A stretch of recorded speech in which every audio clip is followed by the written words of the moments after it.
So now that we know he's had his curiosity whetted, let us continue. All this, though it whetted my curiosity, told me little that was definite, meaning he still has no real information about what's going on. This is all still very strange.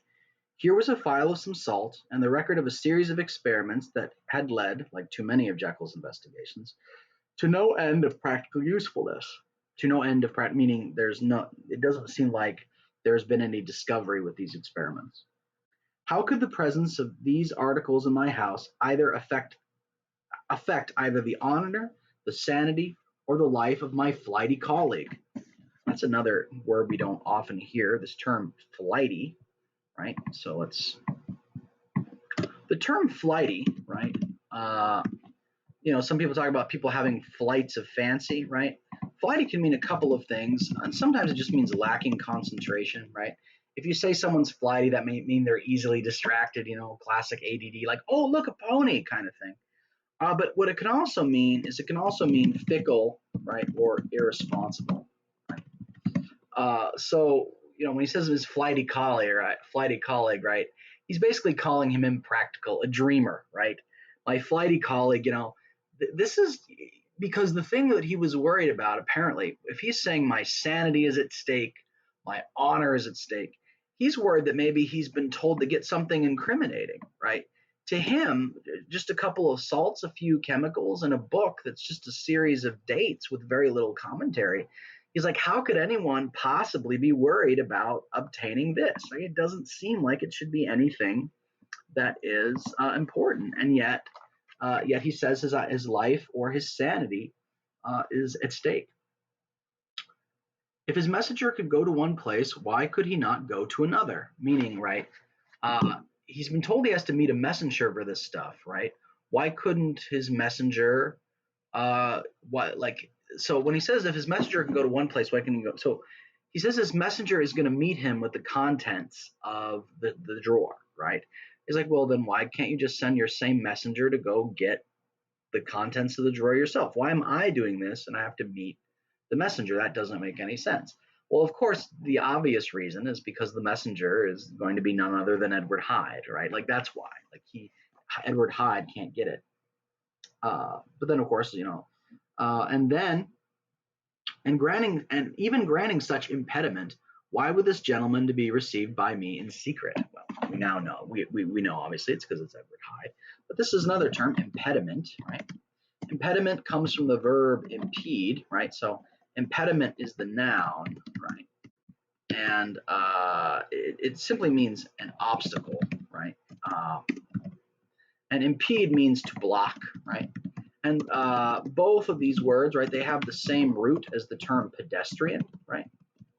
You'll notice like a pedestrian is a walker, right? So to impede is like to block walking, right? And so an impediment is like a roadblock, right? An obstacle in the road, right? So it's, a roadblock is like the metaphor for the term. It's term impediment. The more I reflected, the more convinced I grew that I was dealing with a case of cerebral disease. So cerebral simply means of the brain, right? So people can use this term cerebral, right, to refer to mental. So when he says cerebral disease, what he really means is mental illness, right? That he thinks that Jekyll, right, not only is Jekyll in danger of losing his sanity, it seems very clear to him that Jekyll has already lost his sanity. The more I convinced I grew I was dealing with a case of cerebral disease, and though I dismissed my servants to bed, I loaded my old revolver, so, pistol, that I might be found in some posture, meaning position, right? Position of self-defense. 12 o'clock had scarce rung out over London, ere the knocker, that would be the thing you use to knock, right? Like that big heavy metal brass thing you use to bang against the door. It's literally a thing you use to knock. Ere before, the knocker sounded very gently on the door. I went myself at the summons and found a small man crouching against the pillars of the portico. So the idea of crouching, right, is, to remain hidden, but it's also a posture of evil, right? Like gargoyles crouch. When he says portico, right, a portico is a kind of porch, right? It's a kind of porch with a roof and columns, right? So normally only very, very nice buildings have a portico, like a palace will have a portico because it has columns, right? But this image of, right, this crouching young man, crouching both to be unseen, but also because it is a sinister posture. Um, Are you come from Dr. Jekyll? I asked. He told me yes by a constrained gesture. So this constrained meaning like, like he's still kind of putting. It's like constrained means like you are being kind of like restrained, like with restraint, right? It's almost as if he's trying not to give too much away, like he's leery, right? This constrained gesture. Like this is the view we're getting of Edward Hyde. And when I am bidden him enter, he did not obey me without a searching backward glance into the darkness of the square. There was a policeman not far off, advancing with his bull's eye open, and at the sight I thought my visitor started and made greater haste, meaning he acted more quickly. Haste means speed. This idea of bull's eye open, uh, this actually refers to the fact that back in the day, before there was such a thing as actual flashlights, they actually built lanterns to be kind of like flashlights, and you could open it so that it would have only this one round slit open and it would project the light outward. So they actually had lanterns designed for police officers that could function like flashlights. And the bullseye is simply that central round thing. So that's where the term from the target comes from, the bullseye. It's referring to like the open slit of the lantern. All right. So that is so basically when he says constrained, right? It's almost as if Hyde hesitates to go into the house, right? Like kind of like a scared animal, right? Is hesitant until he sees the cop.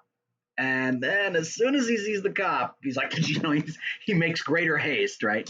Sorry if I startle anyone by quickly going toward the camera. But then all of a sudden, Hyde is now no longer all that interested in delaying his entrance into the house. Okay.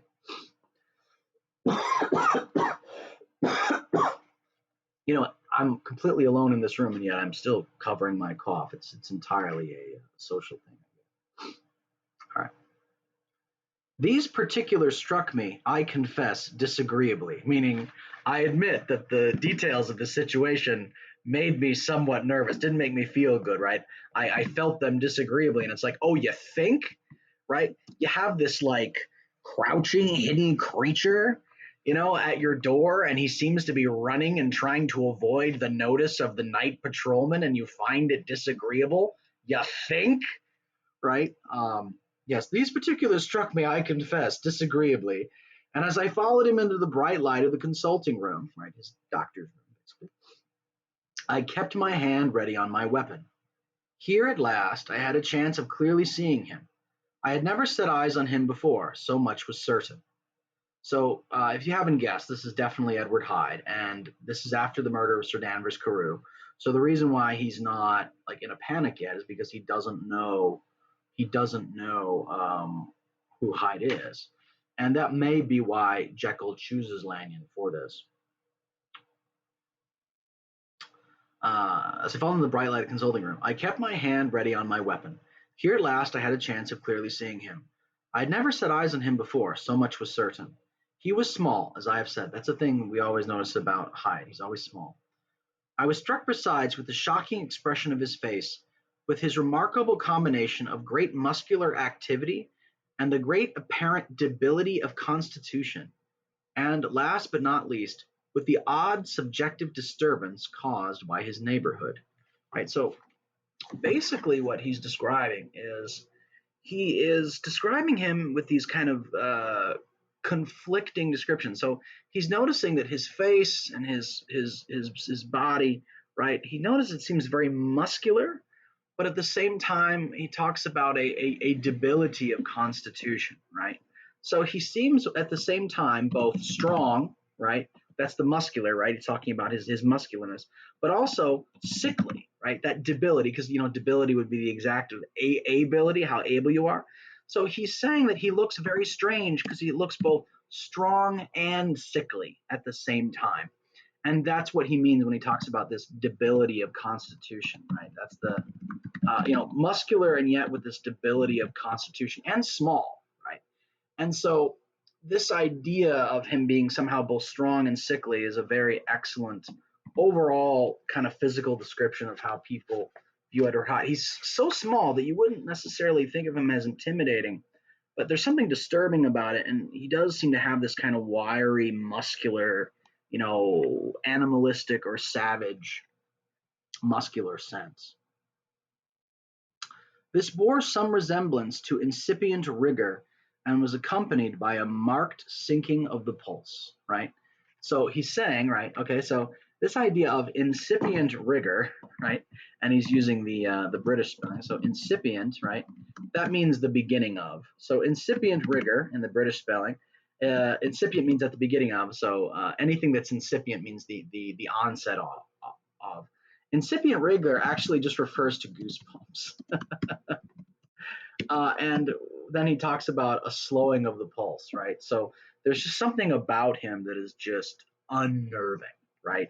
It's like when you look at someone and you say, looking at this person gives me goosebumps, but because this is another time and because the author is speaking in more, elevated terms, instead of looking at him gave me goosebumps of anxiety, it's incipient rigor and a marked sinking of the pulse. Yes. At the time, I'd set it down to some idiosyncratic personal distaste and merely wondered at the acuteness of the symptoms, but I have since had reason to believe the cause to lie much deeper in the nature of the man and to turn on some noble hinge than the principle of hatred. So what he's saying is he thought maybe like there was something like just some idiosyncrasy. By the way, that word idiosyncratic is referring to an idiosyncrasy, right?